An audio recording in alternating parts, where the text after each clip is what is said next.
Estudiar la historia de la iglesia es estudiar la historia de nuestra familia en la fe. Te presentamos por los caminos de la iglesia.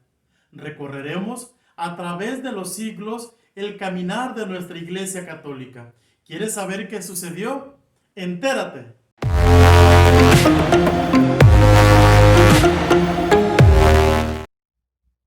Siglo primero.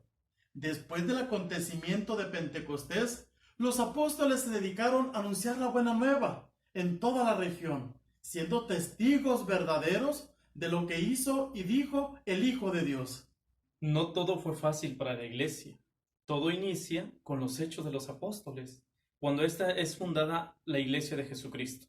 Pero a pesar de eso, de toda esa situación que vivieron los primeros cristianos, ellos seguían creciendo aún en medio de dificultades. ¿Qué obstáculos o dificultades enfrentó la iglesia primitiva? ¿Sería una rama de la religión judía? ¿O cómo llegó a convertirse en una religión universal? Tengamos presente dos textos bíblicos que nos muestran cómo llegó a formar una religión universal.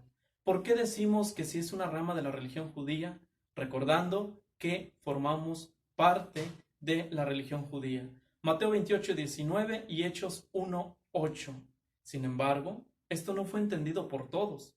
Los primeros cristianos, que eran de origen judío, estaban convencidos de que el pueblo de Israel era el pueblo escogido por Dios. Por lo tanto, veían el cristianismo como complemento del judaísmo.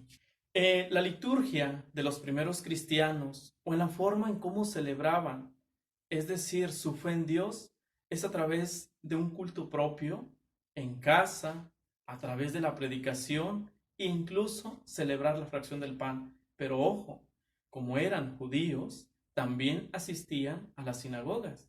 Pero ¿cuál es la diferencia?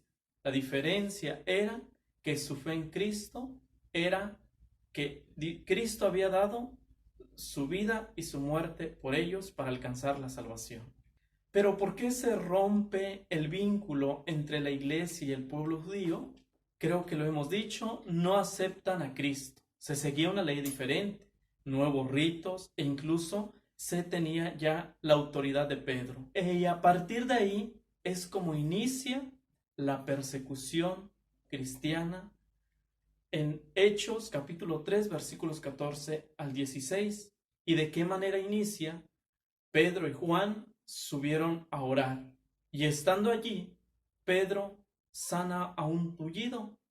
Después de ser apresados y comparecer ante el tribunal, Pedro dijo que no había salvación, sino solamente en Jesucristo.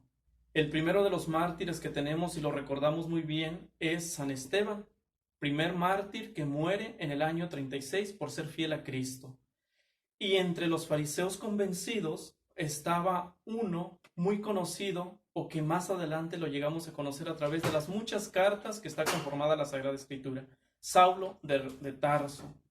¿De qué manera se convierte? A raíz de un encuentro que tuvo con Cristo. Se convirtió por la gracia de Dios y llegó a ser apóstol de los paganos. Había también otro de los problemas, discusión entre los primeros cristianos, porque los judíos, ellos aceptaban el bautismo, pero también querían que se practicara la circuncisión propia de los judíos.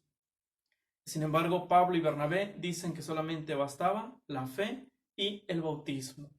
Otra de las situaciones que vivían es que había muchas religiones politeístas. Pero lo que marcó realmente la historia de Israel fue la destrucción de Jerusalén llevada por el emperador Tiro en el año 70. Lograron reorganizarse, pero después el emperador romano Julio Severo aniquiló toda resistencia judía. Y a partir de ahí, Dios hizo surgir a Saulo de Tarso, que posteriormente fue llamado Pablo. ¿Y cuál era su finalidad? Predicar a Cristo. ¿Cuáles son los elementos claves al predicar a Cristo? San Pablo, en una de sus frases o en una de sus tantas cartas, tiene muchas frases. Una de ellas es: todo lo puedo en Cristo que me fortalece. Para mí, la vida es Cristo y la muerte una ganancia. Lo que no es de Cristo, para él es basura. ¿Y cómo termina Pablo? Pablo fue decapitado en la persecución de Nerón.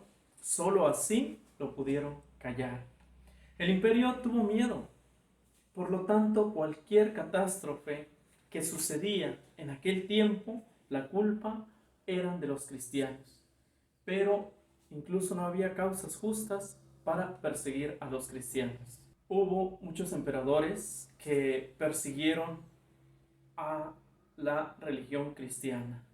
Uno de ellos fue Nerón, 54 al 68, que incendió Roma y expuso a los cristianos a las fieras. Los incendió y los cubrió de resina y brea para que fueran antorchas que iluminaran el circo de Nerón.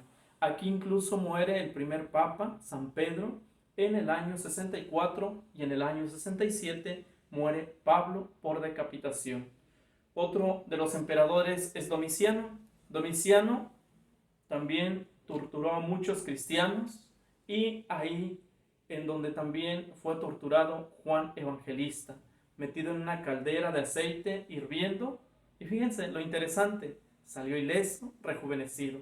Fue desterrado en Patmos, y ahí escribió el libro del Apocalipsis. Ciertamente algunos flaqueaban, es decir, su fe no estaba firme. Y durante este tiempo surgieron las primeras herejías, los judaizantes, los ebionitas y los gnósticos. ¿Quiénes eran los judaizantes? Que además del bautismo exigían la circuncisión o alguna otra práctica judía. Y los ebionitas decían que solamente la salvación depende de la ley mosaica. Entonces ellos no aceptan el valor redentor de la muerte de Cristo para nuestra salvación.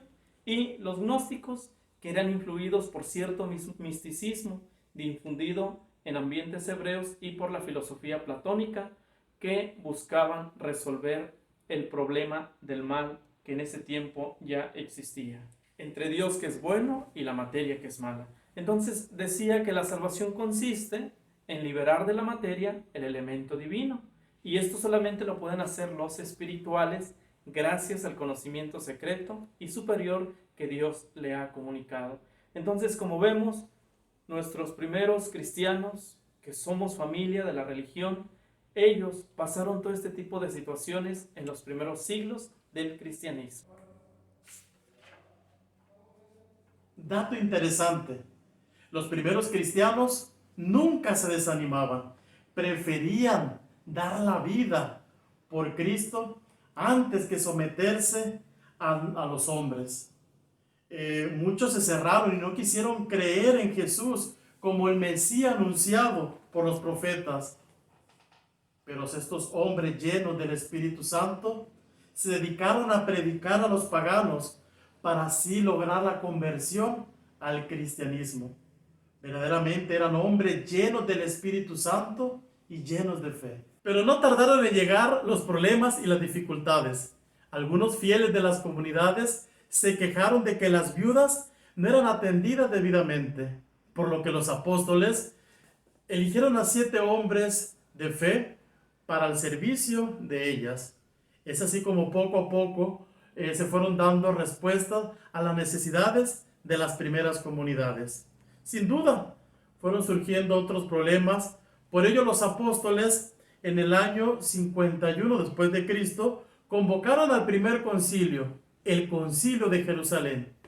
Este concilio, sin duda, daría respuestas a las problemáticas que estaban teniendo esas primeras comunidades. En este siglo I encontramos un documento muy importante llamado Didache, o la doctrina de los 12 apóstoles, de autor desconocido, pero con una gran riqueza primitiva. Nos podemos preguntar, ¿en el siglo I ya se administraban los sacramentos?